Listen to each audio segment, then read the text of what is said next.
Any other use of this telecast, or any pictures, descriptions, or accounts of the game without Cactus Media X or Arizona Cactus Football League's consent is prohibited.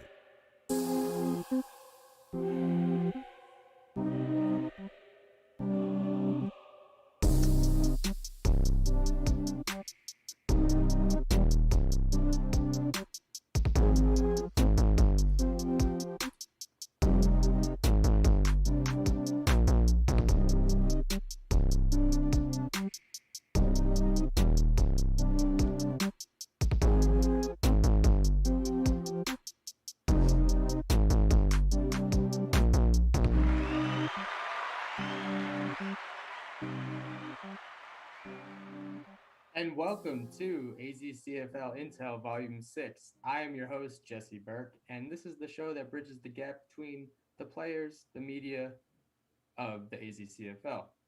Uh, Very excited for tonight's episode as we have a groundbreaking guest, and I say that it's my first time getting a chance to meet him. Well-known name throughout the AZCFL. Uh, I'd say the unofficial poster child, if you will. I don't know if he'll accept that, but let's bring him on. His name, Daniel Smith. Welcome to the broadcast. Welcome to the show, man. Thank you. I appreciate it. I'm really happy to be here. Thank you, guys. So, like I said, man, I've definitely heard a lot about you. First time seeing you, yet to see you play. So, definitely a high bar is set for you. And I mean, I granted, I'm sure you would take that over the opposite. So, Sure. just getting to it, man. The AZCFL, for those not familiar with the league, it is a home for the football players of all different walks of life. We have guys from high school that didn't have enough film, trying to get some more looks and possibly going to the next level. We have guys coming back from injury that just want to get back on the field to see if they still got it. We have guys holding on to the glory years and just want to hit somebody, and then we have everyone in between. I would say you had more of an ideal path as you've gone on to the next level and you're going to the next level. So, simply put, yeah, tell us a little bit about who you are, where you're from, and how you got to the AZCFL, and then we'll kind of get to the next chapter. Yeah. Well, um, I was born and raised in Arizona. My family's originally from Santa Cruz, California, and I was the first of my cousins, if you will, born here. And you know, essentially how I got to the AZCFL was um, it kind of all started back my eighth grade year. I know it's kind of like, what, your eighth grade year? But during that time, I was moving, and obviously what comes next is high school. And essentially, I had some friends that went to a school called Centennial High School. And you fast forward, I ended up going to Centennial. And through there, I met some people, met some friends. Throughout those years there, I ended up playing on this team called the Arizona Outlaws, and it was there where I met the offensive coordinator. His name was Coach Ken, and fast forward past high school, fast forward past JUCO. Quick brief story into my high school. I played quarterback all the way up. Uh, all the way up to my senior year in high school. They decided what was best for the team was for me to play receiver, and although that was tough, I was able to do that, and we were successful. Ended up winning a state championship, so you can't really complain at that point. Ended up going to JUCO as a receiver. Yeah, things didn't really work out too well there, but and it was at that point where I was trying to figure things out, and I have a brother in Texas, in San Antonio, and for years he was telling me that, hey, come out here to Texas, and you know we'll try and figure things out. So I've been telling him, hey, let me find out what happens with JUCO, and then I'll go from there. Well, obviously, like I said, things didn't turn out how I wanted them to, so I ended up making that trip to Texas, and I was told from my brother, and I love him, but I was told, I was going to be able to work out with NFL guys, have a gym, um, this, that, and the third. And the plan was to walk on at Texas State University. But shortly after, when I got there, I found out that none of that was really true, unfortunately. And I was really just working construction, if you will, and I was real miserable. And I never thought about playing semi-pro. Um, I guess when I was younger, I had like an ego. I had the opportunity, but I just never accepted that. But I was really, like I said, miserable out in Texas, just looking for an opportunity. And Coach Ken actually reached out to me and was like, "Hey, we need a quarterback. Are you interested?" And I called my family, told them the news, and we kind of call it like the evacuation, if you will, because the next day my family was on their way to come get me. I came back to Arizona.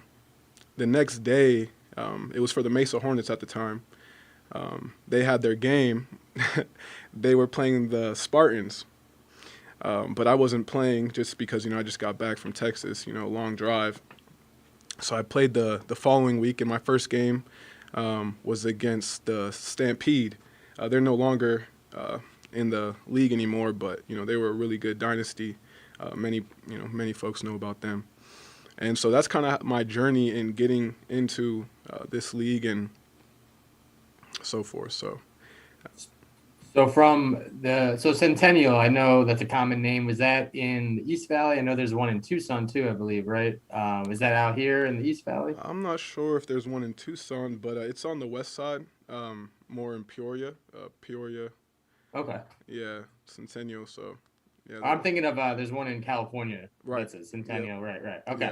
Yeah. So then what was the gaps between your last game at Centennial to then possibly going to construction or Texas, and then not playing football to then your very next throw in the CFL? Like, what was the time? Obviously, you were working out. But like you were saying, you thought you were going to have a facility. You thought you were going to have all these things.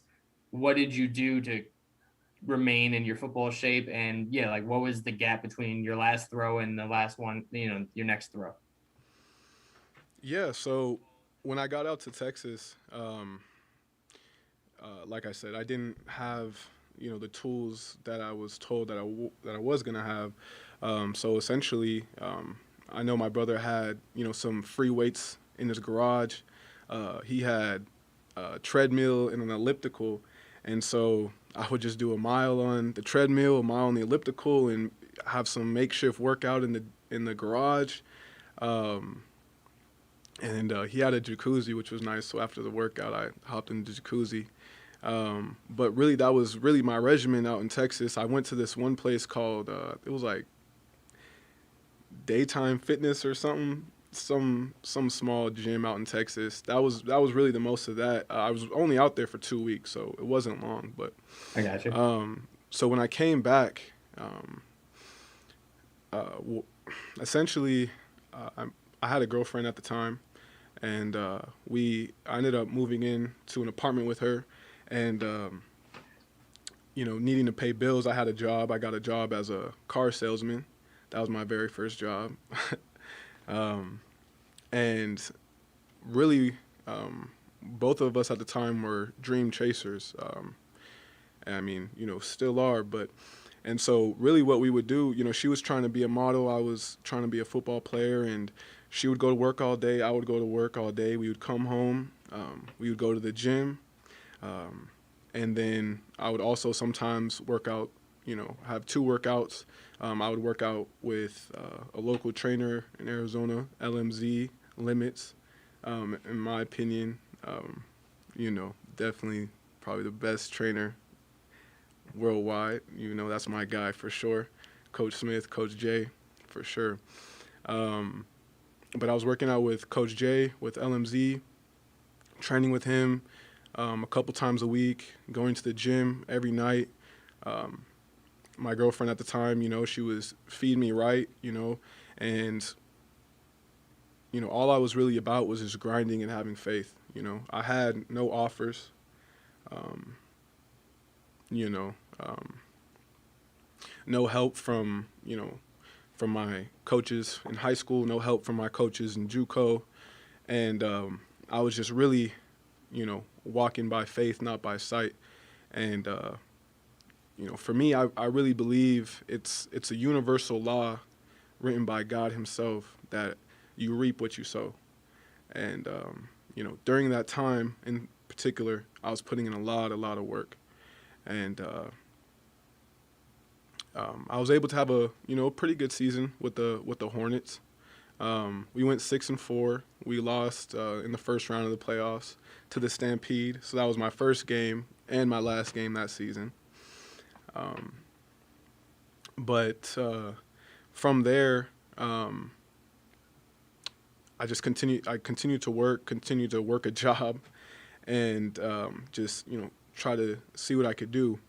From there, I had some guys from the Hornets, that were trying to help me out in my recruiting situation, and they presented some opportunities that I was really grateful for. But you fast forward, and the season comes around again for semi-pro. And at that time, I wasn't planning on playing. I was planning on just, continue to grind, continue to work out, and try these opportunities that some of the guys from the Hornets were presenting. During that time, the Rebels, they actually just won the championship the season before, and one of their coaches at the time, Coach Lee, it's also my guy, very grateful for him. He reached out to me, and he kind of talked me into playing again. I really had no intention on playing, but he kind of got me off the couch, if you will, but not necessarily off the couch, because like I said, I was still training and things, but he told me I needed to get game reps.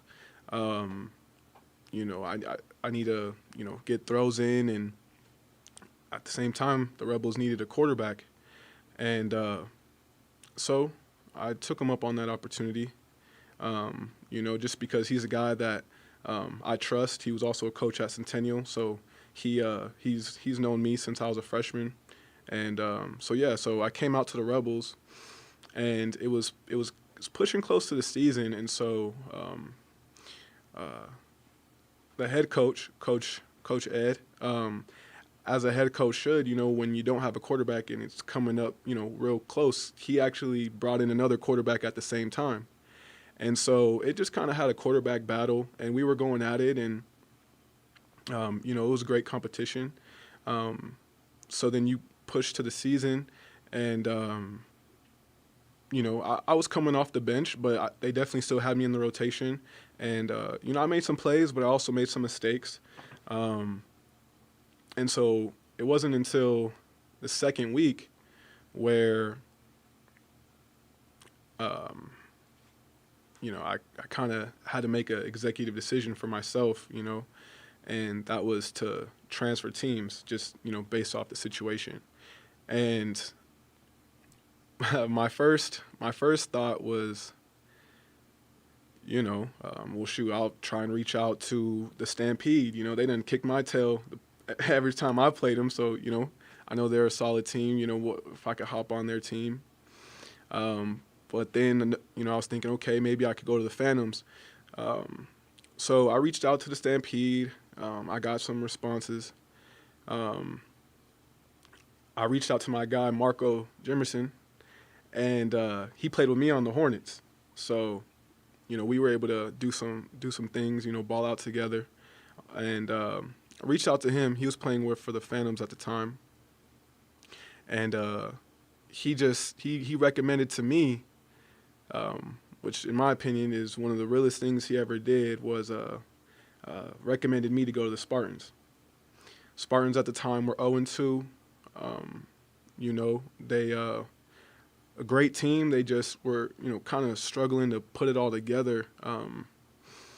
And they kind of could use a quarterback. So, I took him up on that, and I reached out to the Spartans, and I was able to talk with Coach Aaron, Coach Matt, Martwan Weaver. That's also my guy. All hands, no body, for sure. You guys know that. And they brought me in, and I remember I came in, third string, if you will, third, fourth string, whatever the case may be. I was able to come in, make plays in practice, created some buzz on the team. Guys started, okay, they kind of got excited and stuff. And it's crazy how everything comes full circle or things play out, because my first game with the Spartans was against the Mesa Hornets. Oh, wow. So and at the time, the Mesa Hornets had a lot of buzz. They were doing really well. Their defense was clicking, their offense. And, Coach Ken's a great offensive coordinator too. So, and I mean, there was a lot of buzz into that game. And I remember we were playing and we were down. I haven't got in the game yet. And I think it was reaching around, sometime in the second quarter where Coach finally called my number. And we were able to come back. We took it to overtime. And Martwan, he ran his famous whip route. And we got that touchdown and won that game. And we went on and had a good season. Barely squeezed past the semifinals with a baseball score of 3-2. What now? We have to circle that back, but keep going. And then we played the infamous Stampede in the championship, and they got our number that day. We were in the red zone multiple times. We had every opportunity to win the game, and Stampede just came out on top, and we're the better football players that day. So they ended up winning that championship, and it was a bummer end to a great comeback season, if you will, but very grateful for all that and those opportunities, to play with those guys and to get a chance to play. Definitely. So you touched on it about how you played receiver, you played quarterback. There was times where you never doubted yourself. You doubted kind of the opportunities though, and kind of the resources, and you felt like, all right, I was told one thing and I was kind of provided another. What was that ability? Clearly you said you had a support system with your girlfriend. She had motivation, outside of her 9-to-5 job that kind of you guys, bounced off each other. What was that? How did you, as a quarterback, man, from what I've heard about from quarterbacks that go to receiver or play other positions, you feel at home at quarterback. Like you're quarterback one, and then you're a receiver second, or DB third, or whatever they have you do.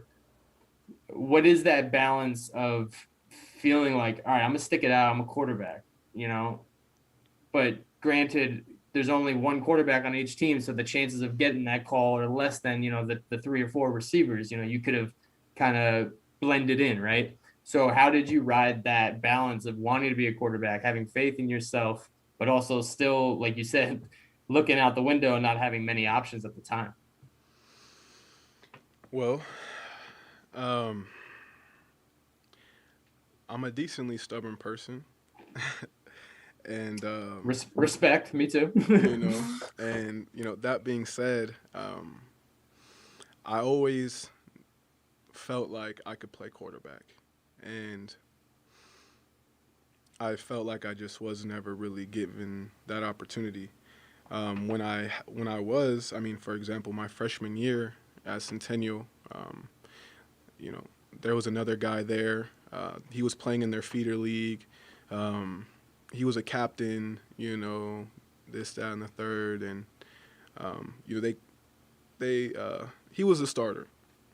But it wasn't shortly until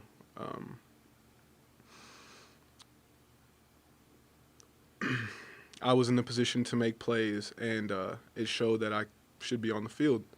And my freshman year, we ended up having the first undefeated freshman class at Centennial. Then when I was given an opportunity to continue to play quarterback my sophomore year, I played JV. And in 7 games, because one of our games was canceled, we put up an astronomical amount of points, easily the most that the JV team has put up at Centennial. And that's a fact. If folks want to fact check that, if they still have that film, they can go back and watch that. And the defense scored more points than was scored on. It was a great year. And then My junior year, unfortunately, the starting quarterback, he broke his collarbone the first game against Chandler, and I got put in at halftime. Now, that was also the first year that Centennial played, I think it was four Division I teams. And, we were we were D2 at the time. And now I'm not saying, especially at Centennial, tremendous athletes at Centennial. I'm not saying I was the sole reason by any means, but I mean, when I was a starter, we went undefeated. I was my role was more of a game manager. Third down, play action, find the open man, first down, run, third down, play action. So, but at the end of the day, the facts are the facts. Was able to go undefeated, but I mean, we had a great defense, great special teams, great offensive line. Like, I was blessed to be able to be a part of a Centennial team. But again, whenever I was able to play quarterback, I was able to do well. I just believed in myself. I believed in my vision. I had the support, like you said, of my girlfriend, but even more so my family. And I believe whether I'm 2 feet in Arizona, 2 feet in Alabama, 2 feet in China, I have God with me. So, I'm confident wherever I go, that I can stand on what I believe in. So, and again, like I said, I'm a firm believer in that universal law that you reap what you sow. And I put in the work, and God came through, and he was faithful on that, and presented me an opportunity to go to Miles College in Alabama, and those 2 years went by real quick. But so grateful for that. We were able to go back-to-back conference championships. Senior year, made it to the D2 playoffs. We got booted out the first round, but it was definitely an opportunity, a nice experience. But that's just, again, that anytime a coaching staff has given me an opportunity to play quarterback, I've been able to do well. And you talk about, the odds stacked against you. I think we all have the odds stacked against us, in our own way, and different things that we're all trying to chase in our lives. But the only thing you can do is believe in yourself, because if you don't believe in yourself, then no one will, and that's a fact. Yeah, I respect that fully, man. So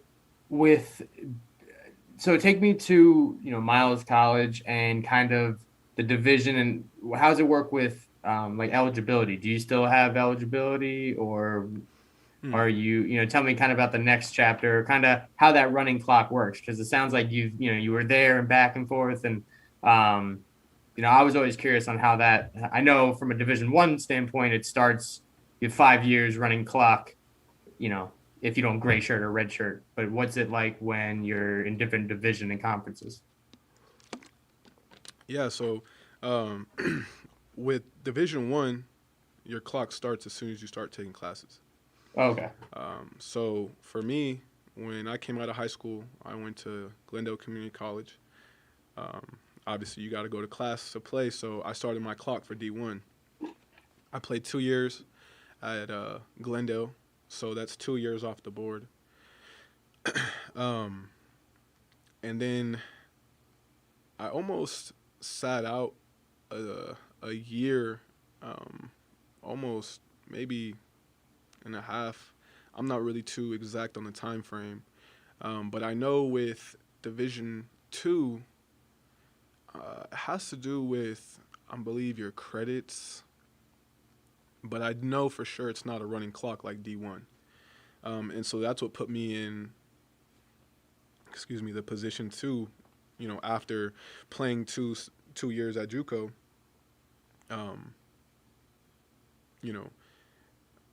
be able to have eligibility 2 years to go play at Miles. And obviously, playing in semi-pro, that doesn't count towards your eligibility, but it did count towards my experience. And, I'm very, very, very grateful for this league, because I firmly believe I would not have been able to do the things that I did at Miles without this league.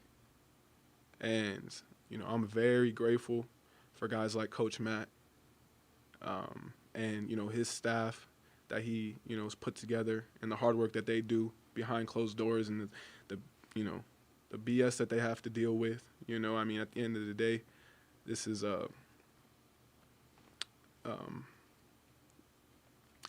just a great opportunity.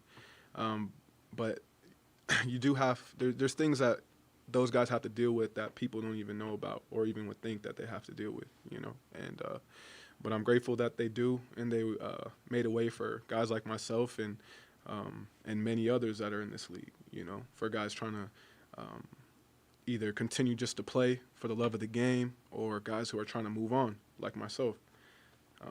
Very grateful. So, taking it back to now, you're back in the CFL for a short time until your next chapter. Take me to week 1. Were you playing last week? I was playing. Yep. Okay. The only reason I asked is I only saw 12 points on the board. Mm-hmm. And, I expected a little bit more from the things I've heard. Mm-hmm. So maybe take me to what went on week 1. What were the downfalls that I heard? Did you get hurt halfway through? Yeah, I did. I'm actually wearing this knee brace as we speak. I think, as a team, we were definitely looking forward to light up the scoreboard just because, we really believe in our guys. We believe in our coaches. We know that Coach Aaron, he's a wonderful offensive mind. And the relationship that we have is really good. I mean, a lot of times we'll be thinking, we'll be on the same page so much that, sometimes I'll be calling plays that he was thinking or vice versa. But also, not just to mention that, we have playmakers across the board. Of course, guys like Martwan Weaver, Billy, LaRue. Those are some, highlight names, but there's also guys that, a lot of people don't even know about in our receiving corps. And also, we have a really, really smart offensive line. They play together. They play with heart. And don't even get me started about our defense, So great, intelligent players on defense, and all led the way by, our defensive coordinator. But in terms of what happened, we started off hot. We drove down the field, scored first possession. Our defense had a nice stop. They went forward on 4th down on their first drive, and we were able to hold them. We came back out, and we just didn't get it done. They had longer drives than we wanted them to, but yet our defense still held. And things happen. Week 1, first week, it is what it is. But in terms of what happened with me, it was before the second half was over. We had the ball, and it was like 2-minute drill, if you will, trying to put it in before half, and we were marching. But what happened was I got flushed out of the pocket. We were trying to go deep. They knew we were trying to go deep, and there really wasn't anyone open that I saw. And I threw the ball away, but as I was throwing the ball away, 2 guys land on me. And I got my MRI results back, and they said it was a slight tear in my PCL and a sprain in my MCL. So that's as terrible of timing as things could happen. Just given the fact that in about 14 days, I'm supposed to be leaving to go to Iowa to play in Sioux City. Sioux City Bandits, play some arena football. So in the second half, we just ran the ball a lot. And obviously that eats up the clock. We try to get our passes in where we could, but we were really at that point just trying to not lose the game. And our defense did a great job making a stand at the end of the game. We feel like the way we played, we should have lost that game. So we weren't happy about the ugly win, but at the end of the day, I mean, a win's better than a loss. Yeah, So and that's what I gathered. I mean, at the end of the day, from what I hear, you definitely want success, but you care about the team winning. But with that, so that maybe tell me a little bit about what goes on in your mind, because I know, I can hear it in your voice. You're upset about the injury, obviously. Like you're saying, it's bad timing. You have something lined up. What is that mindset of like you're saying, you're in a league right now playing with guys that are all on the same page?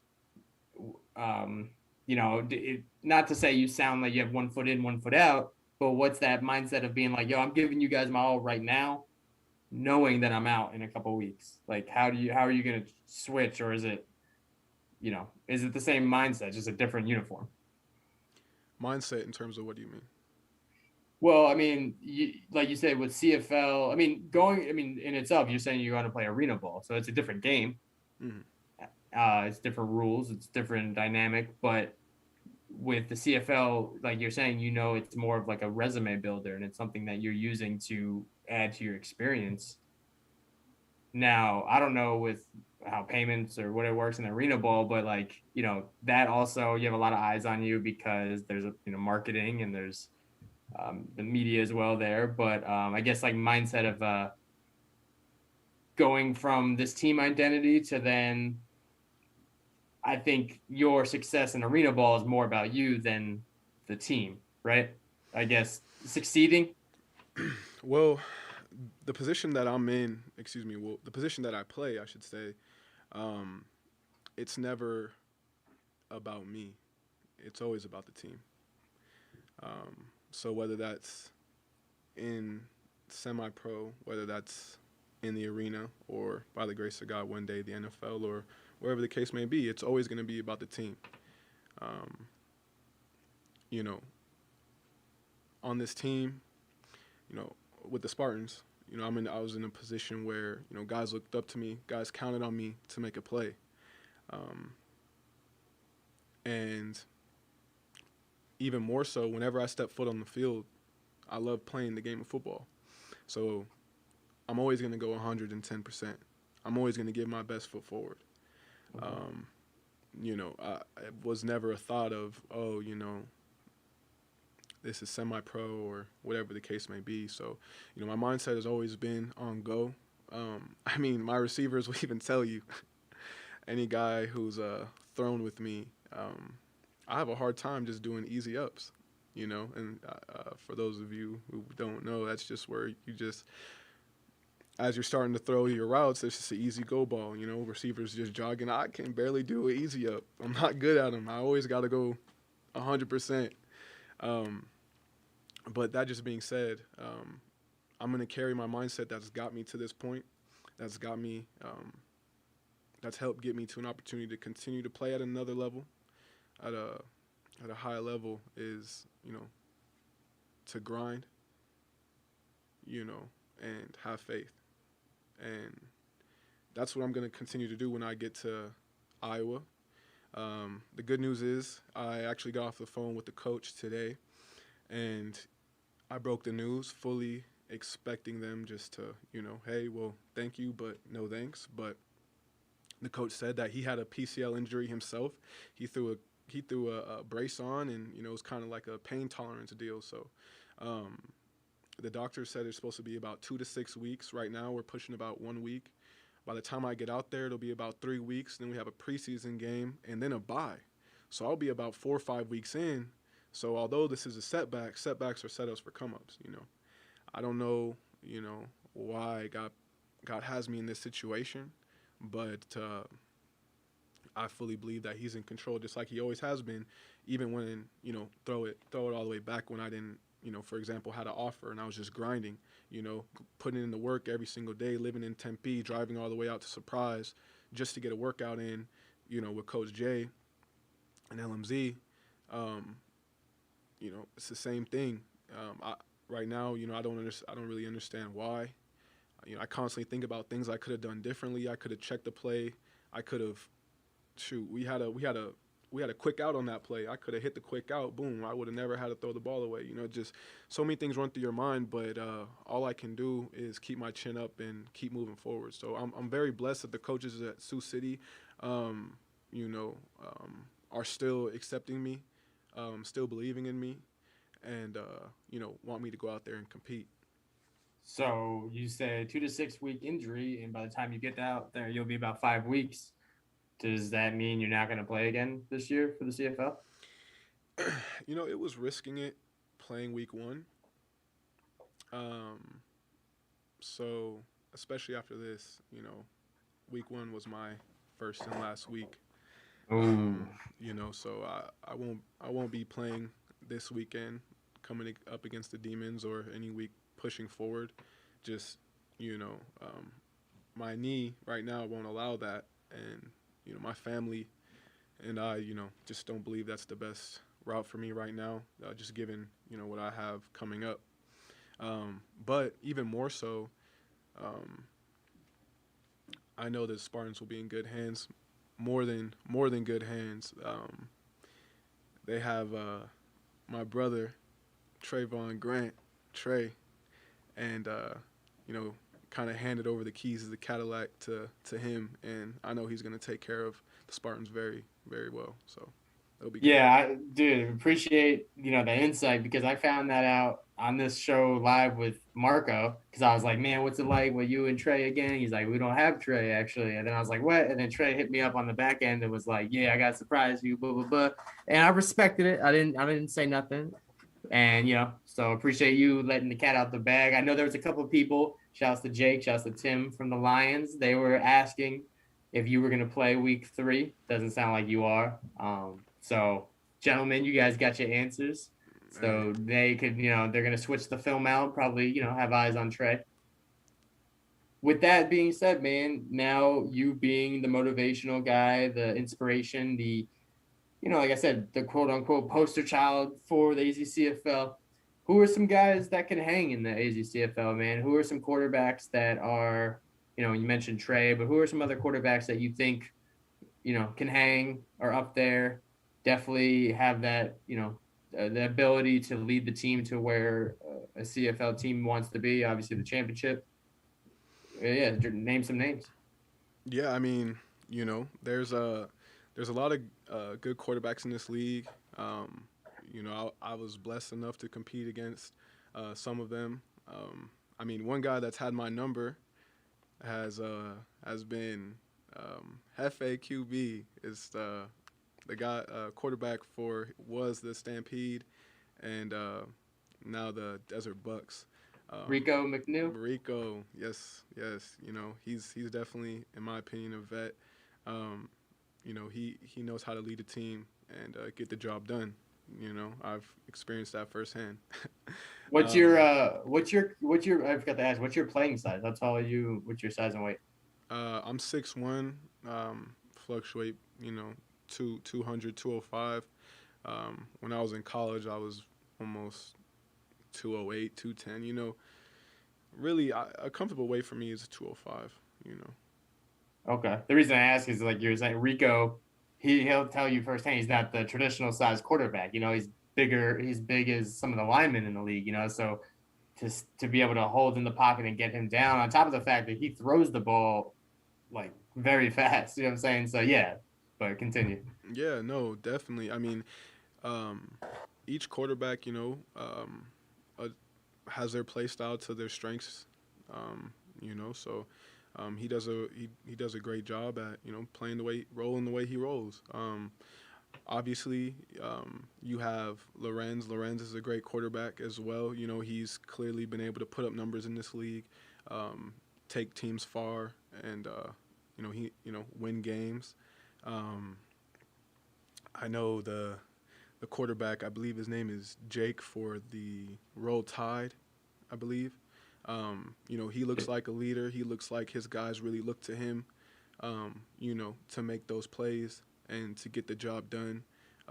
He seems like he's a playmaker and can definitely find the open man and, he definitely has a bright future. I think he's gonna have a great year this year.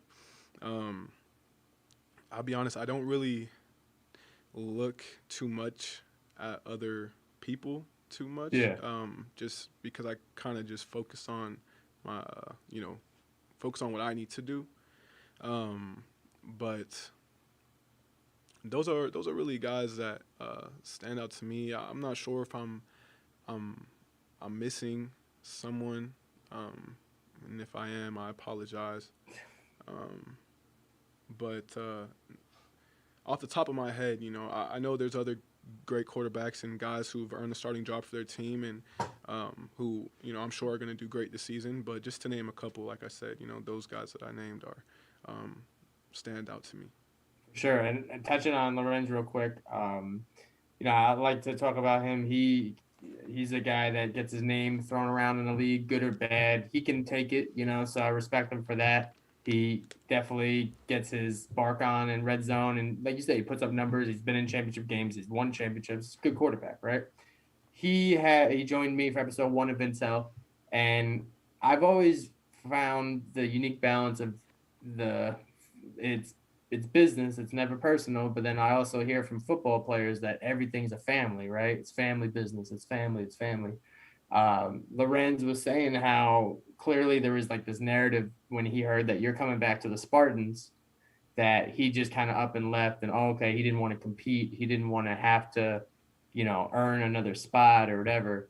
But he said he kind of did it in a respect, like he knew your game, he knew that you deserve a spot, and that there's other, like you said, there's other teams out there that he could have benefited or helped out. So what was that like, man? You coming back and just that being part business and not personal, even if you didn't know Renz felt a certain way, or even if you guys, I don't know if you guys talked about it or what went down, but what's that like when you're like, hey man, it's like that's the coaches, not me. I'm just here to play, right?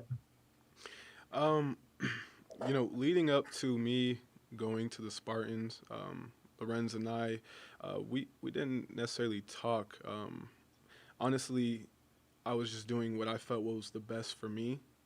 Um, you know, and I think with Lorenz, he's a great player. He puts up numbers. He's definitely a guy that any team in the league, regardless of what anyone says, would not turn Lorenz away. And regardless of, like I said, what anyone says, any team would be lucky to have Lorenz.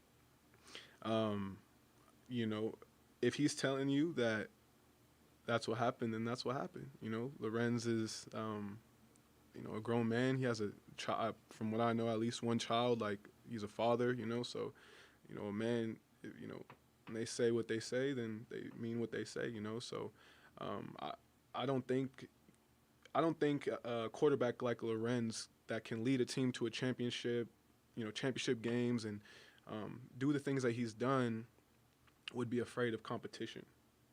Um, so, you know, he sounds like he did what he felt, was, like he said, out of respect for me, and that's the case. I'm very grateful for that. Like I said, I didn't talk to Lorenz at the time, but I have spoken to him um, relatively recently, and just on the simple fact that people do try to compare us all the time and bring up a story like that, and create their own narrative as to what they think happened.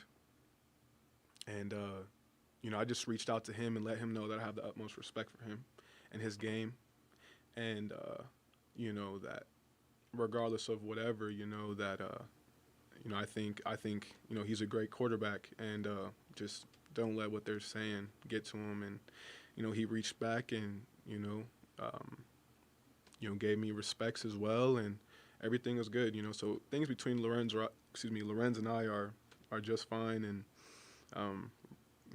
what happened, and we both were able to lead the teams that we were on, and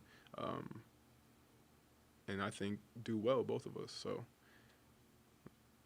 he came out week 1, 14-0 against the Bucks, playing for the Rebels. So yeah, I mean, he picked up, no pun intended, but he picked up the ball running with it, and he's right where he left off.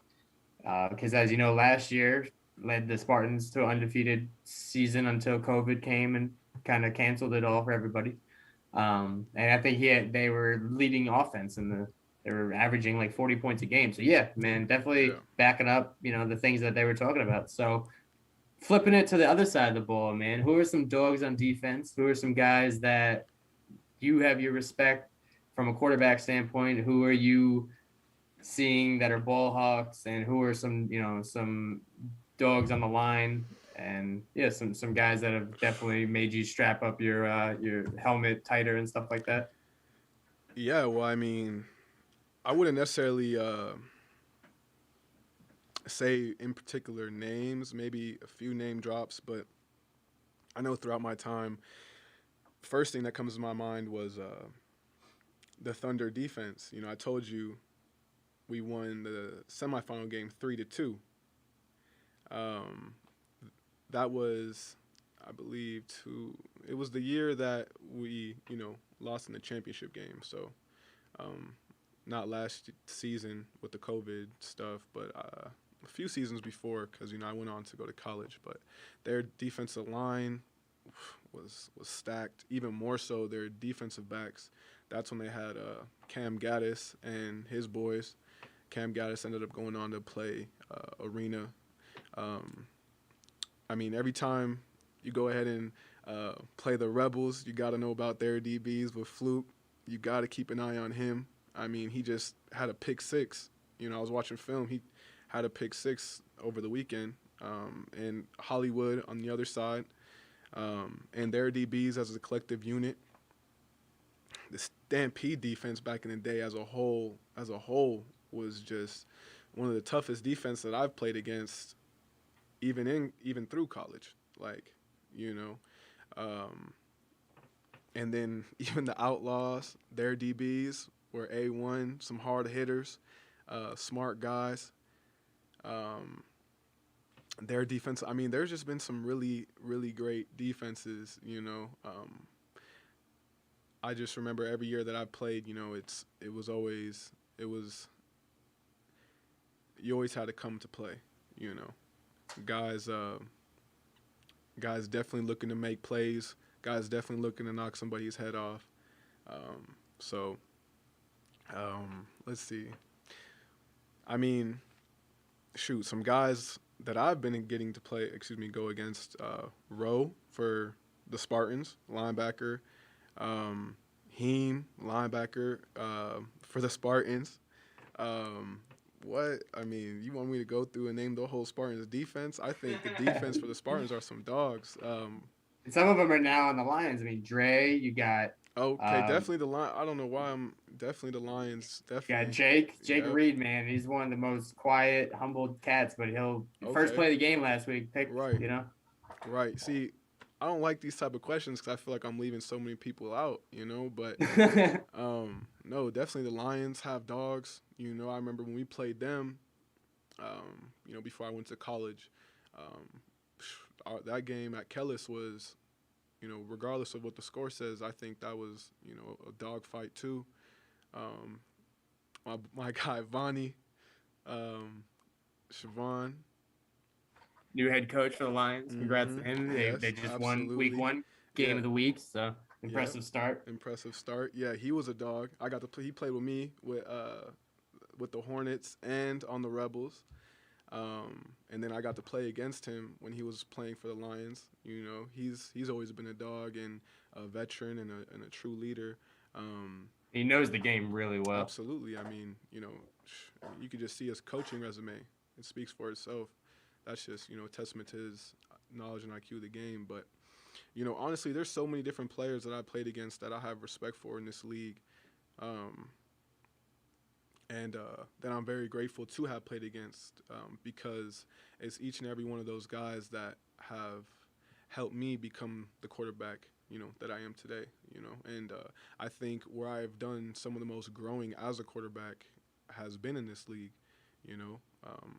And, like like I said, that's a testament from the defenses that I've been playing against, and also the coaches that have been dropping nuggets into, into my life and things like that. So Definitely. And then obviously you sound like a pretty humble guy, so I don't think I'm gonna get too much mess out of you. But who are some guys in the league that talk more than they can actually play?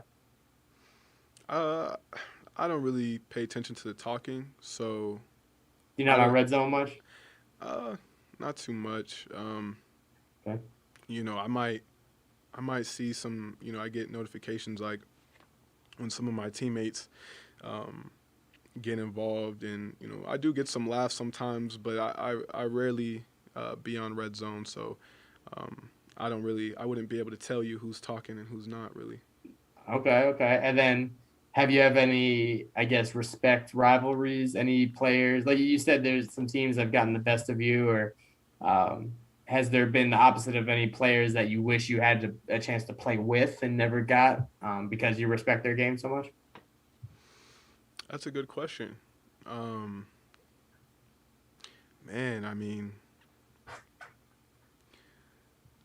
if it was possible to go and play quarterback for each team, I know that's not realistic, but I would, especially those teams back in the day that I was playing against.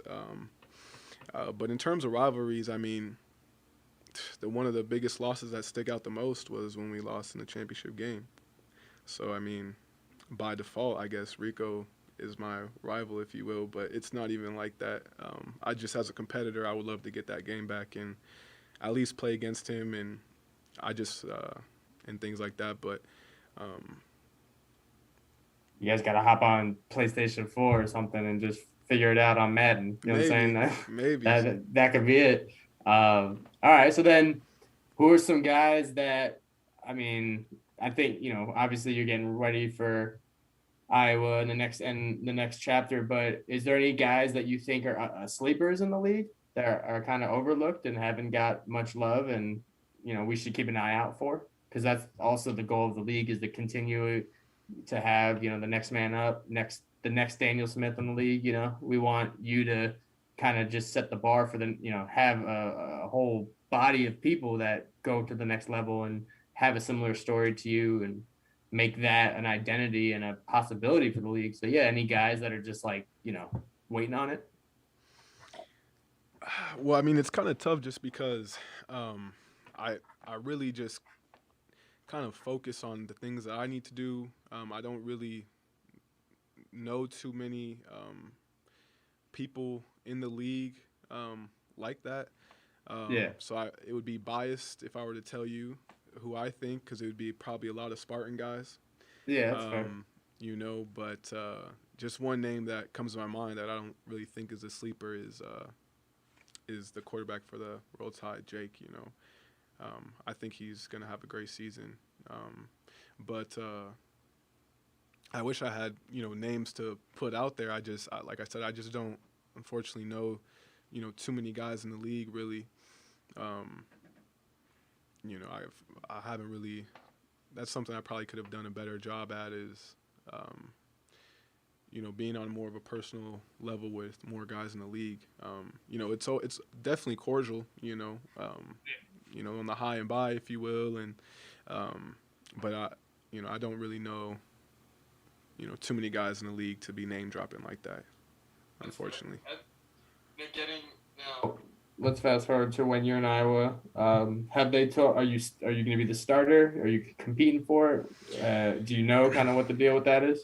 So, what happened in Iowa?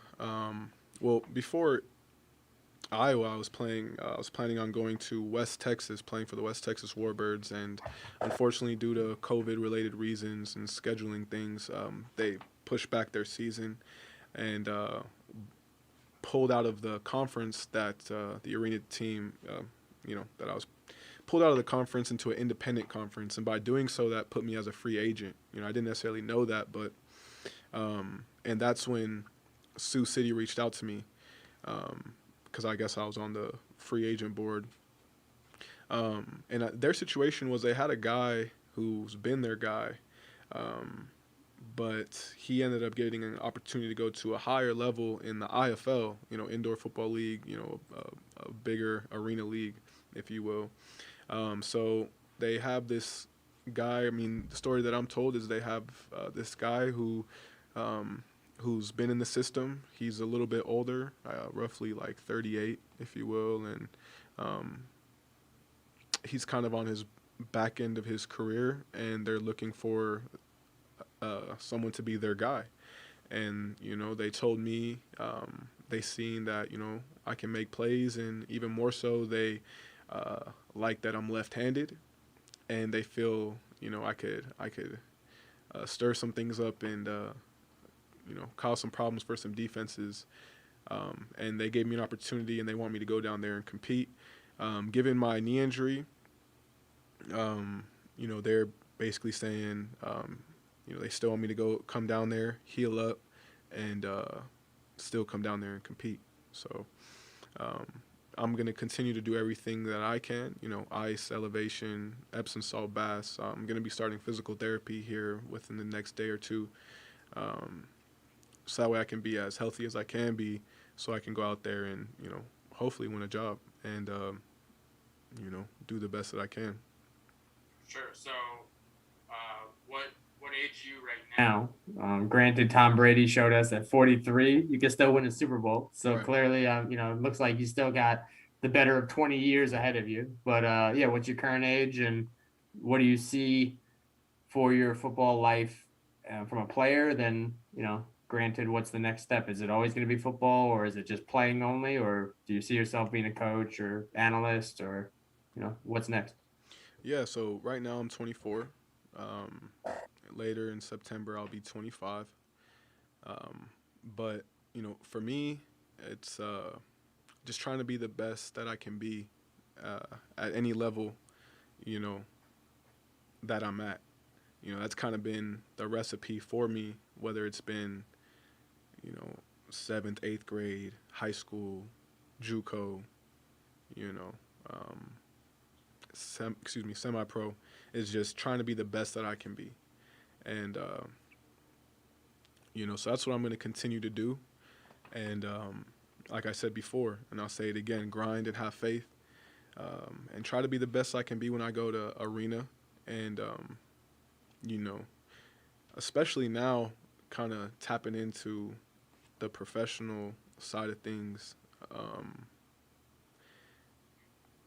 you definitely have to walk by faith, because you don't know, it's not like, hey, I play for the Spartans and I'm going to come back next year and play for the Spartans, and the next year, like, for all I know, I could be on another team in arena next year, or worst case, not be on a team, or, it's really almost a day by day. You got to earn your keep even more so.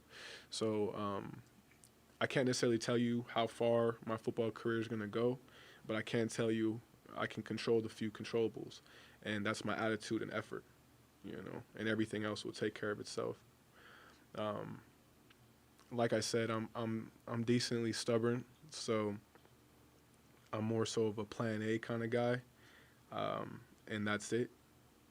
I feel like, if you're planning for a plan B, well, do you really have a plan A? I mean, like I said, you got to believe in yourself. Now, don't get it twisted. I understand, especially, 24, going to be 25, like, things happen. I mean, for crying out loud, maybe a little bit more pressure and a few more things, I could have even more so messed up my knee than it is, so things happen. But right now I'm on plan A, and I have things up my sleeve if I need to, if football doesn't pan out. And even if football does pan out, we all, everyone who's played or is playing has their last day. So I've thought about coaching. I think I could be an asset to a coaching staff. Ideally, I'd like to be a offensive coordinator, quarterbacks coach, but I think it'd be different. Maybe coaching on the other side of the ball, just so I can even learn even more so. But I mean, if it's not playing football, it might not be coaching. It might be something else. I don't know what God has for me, but I know I'm going to continue to chase this dream and chase this vision. And again, do as best as I can, grind, have faith, and, we'll definitely see how things pan out. Obviously, it sounds like plan A is quarterback and riding out that future. Um, you did mention that you play other positions, and I always ask because I never know what the the opportunities are, but like if there was a scenario where a coach from another arena team saw you and just saw you rolling out or scrambling and was like, hey, I want to see you at receiver, I want to see you at something else, and you knew that could lead to a full-time position there, like would you ever entertain that? The reason I ask is just hearing your story, man. It sounds very similar to John Franklin, the quarterback that played for Auburn, and Okay. he was on Last Chance U, Oh, and right, right. went to JUCO, and now where is he at? He's on the Bucks as a receiver. So he had all these avenues as a quarterback and was like, nah, I'm a QB, I'm a QB. And then was like, I'm an athlete, whatever. And now he's in the NFL doing what he do. So obviously it's rare and you have all this experience as a quarterback, but like, could you see yourself being a receiver or something else if it meant, longer career in football? Just a real quick piggyback off what you were saying. I mean, I think he even went to the Bears. He got drafted, I think, or picked up by the Bears to play DB. And I guess Yes, you're yes. saying he's playing for the Bucks now as a receiver. That's awesome. I think my scenario is similar, but slightly different. Um, you know, just on the simple fact that, I mean, he was you know, a top recruited guy, went to Auburn. Like, I'm a guy who came out of the crevices of semi-pro and things like that. And especially given my story and the things right now, 24 years old. I mean, maybe if it was, you know, Canada calling, or by the grace of God, the NFL calling, trying to get me, of course. But I don't think, I would entertain switching positions, switching resumes, if you will, trying to try things out, playing arena football for another team. I mean, maybe if it was a IFL, or I don't really know, but I think things are unlikely, because I think I'll still have opportunities to play quarterback. That's just me believing in myself, especially, if I can go down here to Sioux City and make some noise, and continue to add to my resume. I think I'll have a spot to play quarterback somewhere. For sure. And then before we get to the Q&A, I want to know what's your favorite route to throw, and what was the farthest pass you've ever thrown? Live, not practice or nothing. So, I mean, when I'm throwing routes, with receivers, just putting in work, I really like to throw the corner route. But I think in game, I think I really, I throw a lot of 5 yard outs, just 5 yard outs. Simple. I see the outside linebacker out of position. Maybe no one over number two, or whatever the case may be. 5 yard outs. That's more realistic. I mean, the farthest pass. I mean, I had a 80-yard touchdown when I was in Miles. I had my guy. His name is Leonard Tyree, and he's just a speedster. And I guess they didn't read the scouting report or what, but we were on the 20-yard line, and they decided to come up and press. So checked the whole play, gave him the signal. A few seconds later, he was skating to the end zone and just ran past everybody. I threw it probably like 40 yards, but he did the rest. I'm not really a guy who throws deep, if you will. I pick and choose my shots that I take, but I like to play in between, 10 yards. I like to, march down the field. I like to get that defense tired. I like things like that. So. Sure, for sure. Yeah, it's weird how they score that, man. Like, you could be on the 1 yard line and the receiver could catch it and then run 99 yards and they call it like a 99-yard pass touchdown. It's like, come on, like Hey, I'll he take it though. didn't. I'll take it, man. I'm not complaining. Hey, I know you'll take it, man. That receiver's like, I did something too, though. You know what I'm saying? Most definitely. But It's 80. It's so 99 for both of us. So yeah, that's true. That's true. So this is my favorite question to ask. Is it gets a good response? You know what I'm saying? With one thing I gotta give credit to the AZCFL, regardless, and this is not biased. I do think the uniforms are swaggy, bro. They're drippy. They got some cool helmets, some cool uniforms, cool designs. You guys come out looking fresh. Who are, obviously, without saying the Spartans or whatever, who are your favorite uniforms in the AZCFL, and who are the ugliest uniforms? Oh man. Sheesh, that's tough. Cause the Spartans got the most swag easily. But let's see. The they're not even a team no more, but the Hornets had crazy drip. You would have liked them. But currently, the teams that are in the league right now, I mean,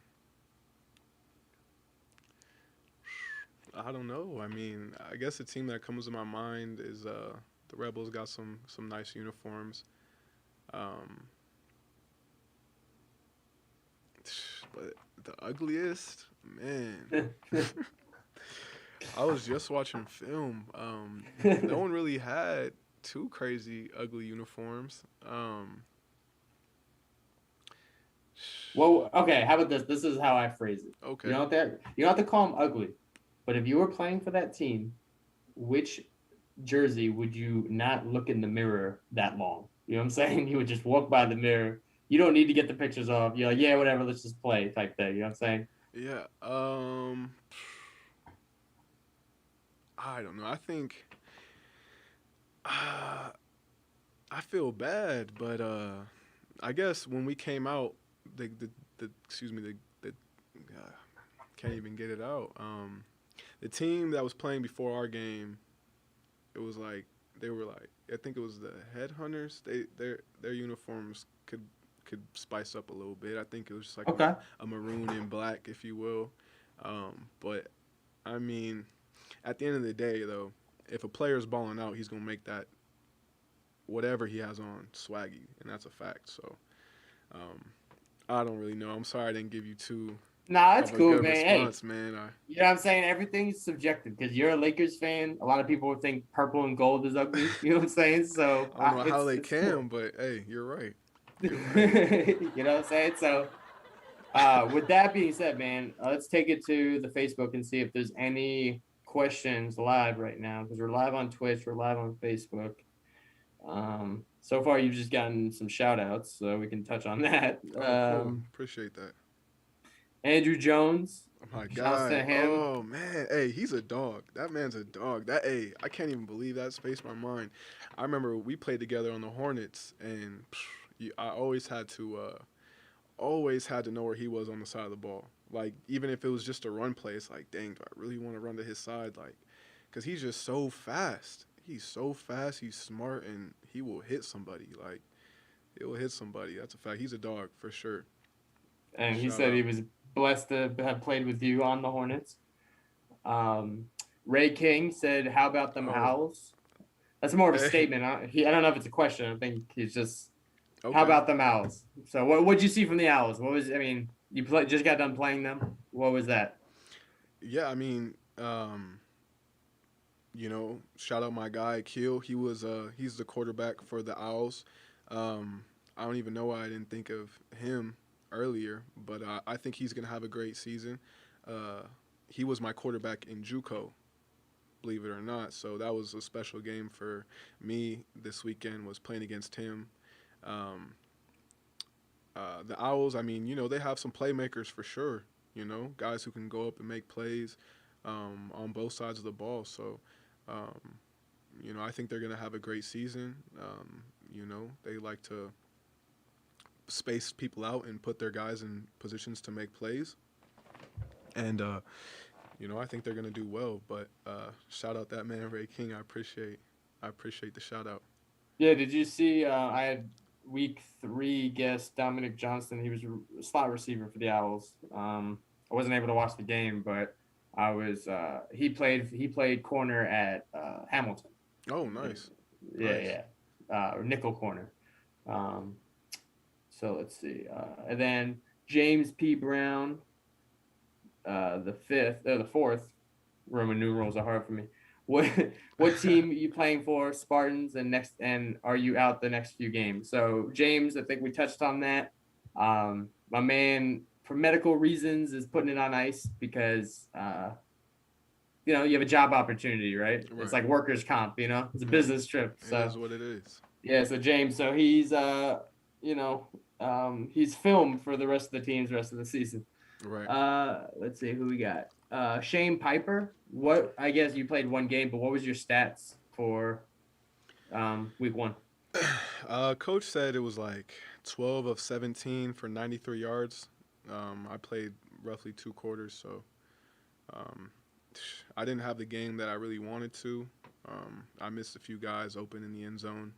You can't really tell too much when you watch film just because it kind of zooms in, but I didn't have the game that I wanted to, but I think it was like 12 for 17, 93 yards before I got out.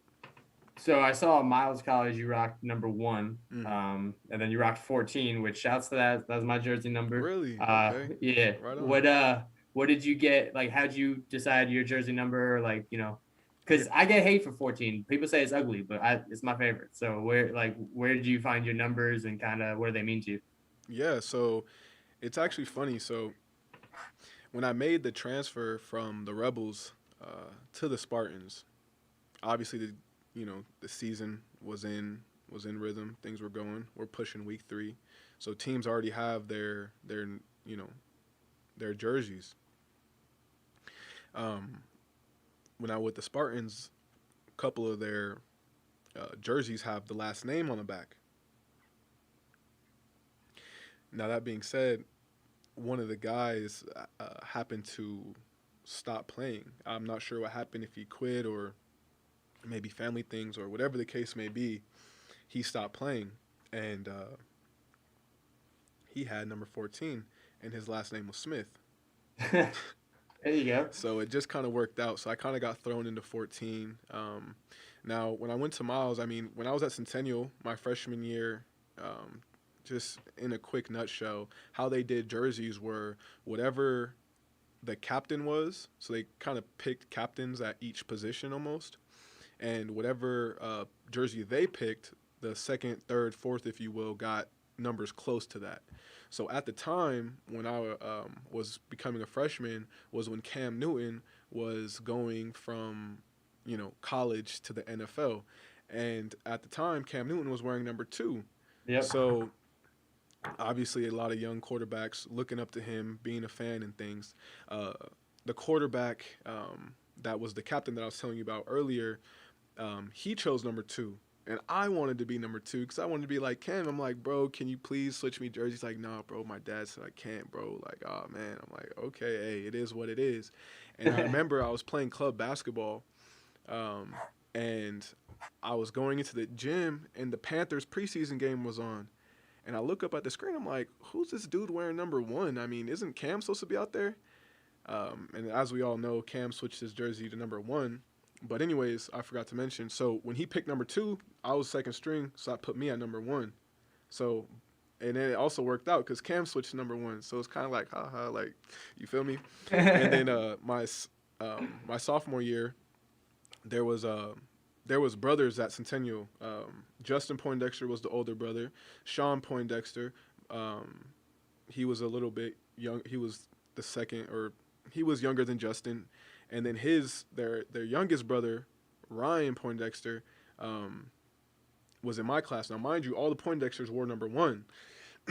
And so, obviously, Ryan wanted to be number 1, too. He didn't get it his freshman year, but sophomore year when we played on JV, I remember we were literally running to be in line to get our jerseys. Like, it was wild, but I was able to still squeeze out number 1. And then my junior year, obviously, all the seniors and stuff, there's a bunch of people who wanted number 1, DBs, wide receivers, running backs. But the coaches gave me they made me a deal. They were like, hey, if you play varsity and then 1 week and then next week play JV and keep alternating, we'll let you pick your number. So I was like, okay, well, shoot, I'll be number one. So a lot of seniors were upset about that, but because at Centennial, it's very rare for someone to have the same number all 4 years. But anyways, and then like I mentioned, the quarterback got hurt, and I ended up staying on varsity and playing. And then my senior year, by that time, it was set in fourth. But anyways, so I get to Miles, and I was like fifth, sixth string on the roster. But by the first game, and by the time it was to pick jerseys, I was able to make enough plays in practice to where they named me the starter. And so being the quarterback in this, that, and the third, they asked me what number, and I was like, well, coach, I was number one all 4 years, So if possible, I'd like to be number one. And in the South, if you wear number one, like, you got to be a dog. Like, that's all they said. Was like, okay, like, if you know what you're signing up for, wearing number one, right? Like, and I didn't know. I'm just from, like, bro, it's just a number. Like, I know that kind of, you kind of notice number one on a football team, kind of, I guess, But in the South, they take it serious. And so fortunate enough, I was able to, do pretty well to where I think I was able to, represent number one decently, at least you could say. And but now where I'm at, I chose 14 again off the simple fact that, I was 14 before. And it might sound weird, but I just feel like as, trying to continue to move on in my career, I feel like coaches, when they see a quarterback that's number one, they automatically think, oh, he's a runner. Before he ever, throws the ball, before he ever even runs the ball, oh, he's subconsciously, they think he's a runner. He's just an athlete. So I kind of wanted to, stick with number 14 because I feel like if you see someone, with 14, 15 or something, you kind of, you think, okay, at least you give him a chance subconsciously as a passer, and so I just, it might sound weird or whatever the case may be, but I just wanted to give myself, I felt like, the best possible chance, and I feel like wearing number 14, I'll be respected more as a passer rather than just simply, an athlete. Yeah, that's fair. Yeah, you definitely see that with the teens. You think of Peyton Manning or, even like, preteens like Brady or stuff like that. The double digits, you think of like quarterback, and then you think of like, Wildcat and stuff like that with the single digits. I've heard of some, I have a lot of friends that played high school, different, 6A, 5A. I know, not Scottsdale, Sedona, 3A. Okay. They had a rule, no single digit jersey numbers. Oh, so not even kickers out there. And like their mindset behind that was like no individuals, right? And like no individual number, everyone's a unit. So I mean, I was asking Dom about that from the Owls because he has jersey number 0, and I was like, my guy, you couldn't find something between 1 and 99? Like, right? No, but just to piggyback off what you're saying, yeah, I had that similar thing at Glendale. I wore number 2 at Glendale off the simple fact that they didn't allow me to be number 1 because there's no number 1. So kind of similar principle. Sure. Well, with that, man, we've been here for almost a little over an hour. We got these questions in. We talked about your next chapter. What's something, it was a pleasure meeting you, man. Like I said, I heard nothing but great things. I wish I got to see you play in this league. I didn't know. I thought that was this weekend, but whatever, injuries happen. But you got to get me, whatever streaming they use for when you're playing in Iowa, man. Sure. I want to see you. And so, what are some things you got in your life outside of football that you're working on? Obviously you got your girl, you got family, you let your sports fan outside of football. Kind of tell me a little bit about Daniel before we get you out of here. Like what do you got going on? And, what are just some things about Daniel that you would learn outside of football too? Yeah, I mean, one thing that's very important to me and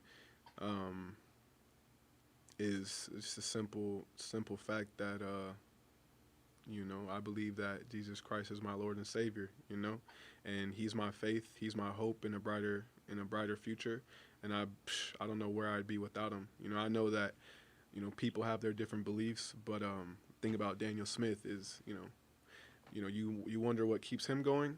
That's what keeps me going. on something lighter than that, I'm really into trading forex. I like forex. I'm been dabbling into that, really trying to hone my craft on that. Um, but really, especially these days after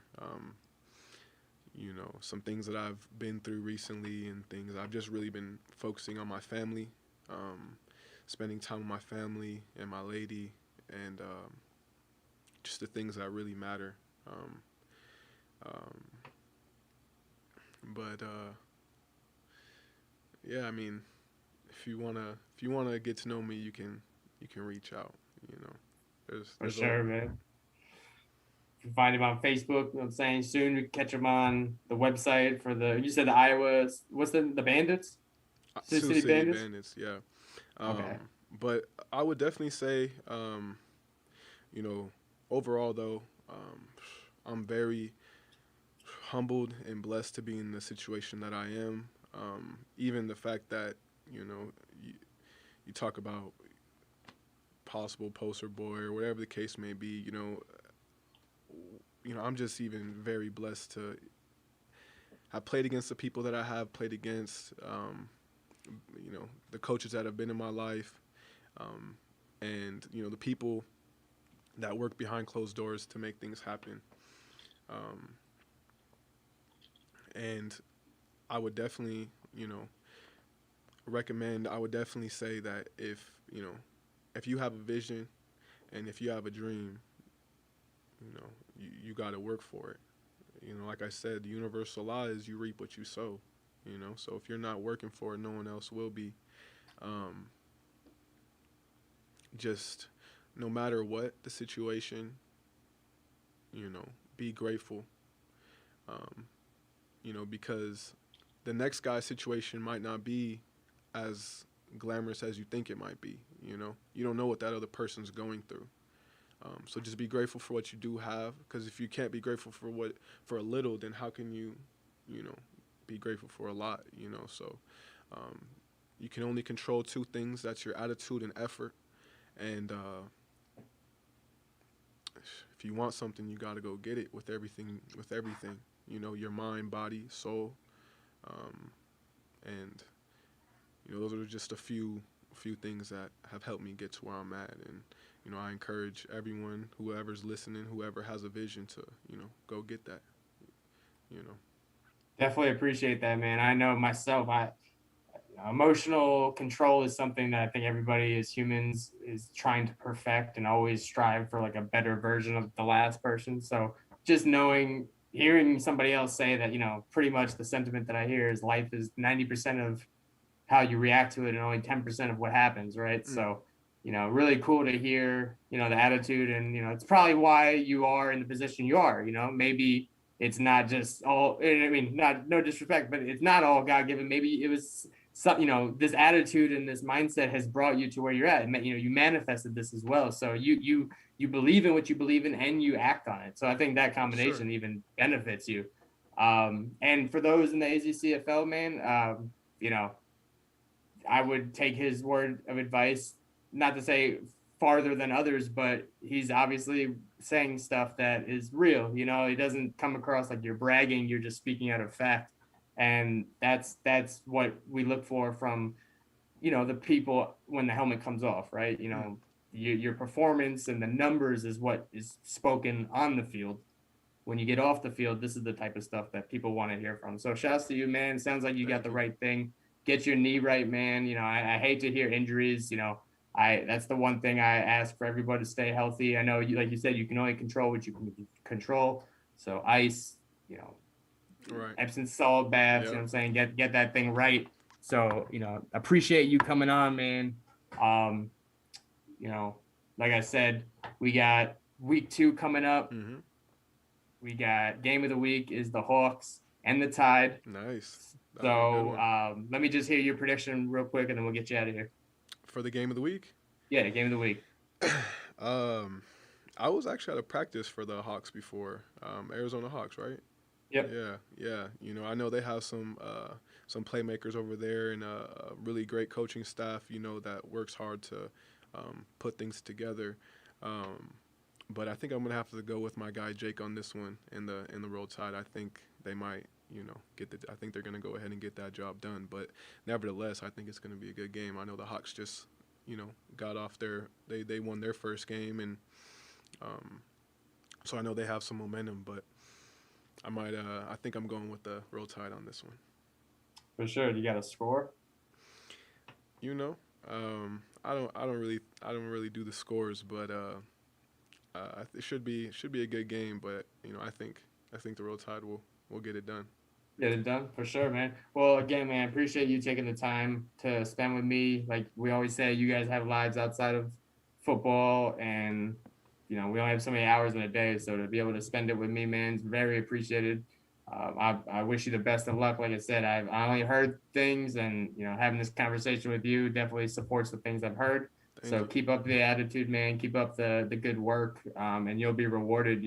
Like I said, as somebody who struggles with keeping my mental strength, on top of myself, to just hear somebody embody that's refreshing. So again, that was helpful in itself. So I appreciate you, and thank you for being an example for the AZCFL. Like we said, we talk about there's lanes outside the AZCFL, there's next level opportunities, and you're living proof that that's doable. So by all means, man, appreciate the hard work. Best of luck in the future. We'll stay connected. I definitely want to hear about the season going forward, and we'll chop it up about the CFL season for sure, and basketball, because right, we got that East Coast West Coast thing going. But yeah, other than that, man, that's Daniel Smith of the Arizona Spartans, Iowa Sioux City Bandits. I'm your host, Jesse Burke. This is AZCFL Intel episode 6. Thank you for coming on. Thank you. Any other use of this telecast, or any pictures, descriptions, or accounts of the game without Cactus Media X or Arizona Cactus Football League's consent is prohibited.